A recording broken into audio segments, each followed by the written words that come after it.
സുഹൃത്തുക്കളെ, നിങ്ങൾക്കിത് കണ്ടപ്പോൾ തന്നെ മനസ്സിലായി കാണുന്നത് ഏത് ഡിഷാണ്. അതായത് മാംഗോ സ്റ്റിക്കി റൈസാണ്. ഭയങ്കര ട്രെൻഡിങ് ആയിട്ട് കുറേ നാളായിട്ട് കിടന്ന് ഓടുകയാണ്. ഇപ്പം ഇത് ഒരു തൈ ഡിഷാണ്. തൈ സ്വീറ്റാണ്, അതായത് ഡെസേർട്ടാണിത്.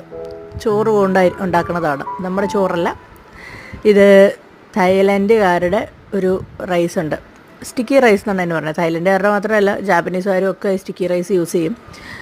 ആ സ്റ്റിക്കി റൈസ് വെച്ചിട്ട് ഉണ്ടാക്കണ ഒരു ഡെസേർട്ടാണ്. നമ്മുടെ പാൽ പായസമൊക്കെ നമ്മൾ അരിപ്പായസം ഉണ്ടാക്കില്ലേ, ഏതാണ്ട് അതുപോലെയൊക്കെ തന്നെ. പക്ഷേ ഇതിൻ്റെ ഡ്രൈ വേർഷൻ വിത്ത് മാങ്ങയാണ് അത് കഴിക്കുന്നത്. പിന്നെ ഇതിൻ്റെ ബേസ് എന്ന് പറയുന്നത് തേങ്ങാപ്പാലിലാണ് ഈ ചോറിനെ വേവിക്കുന്നത് മൊത്തം.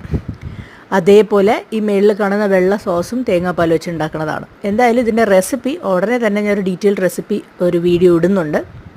അതുവരെ നിങ്ങൾ വെയിറ്റ് ചെയ്യുക. എൻ്റെ പൊന്നെ, എന്തൊരു ടേസ്റ്റാന്ന് അറിയുന്ന ഈ സാധനം. Must try.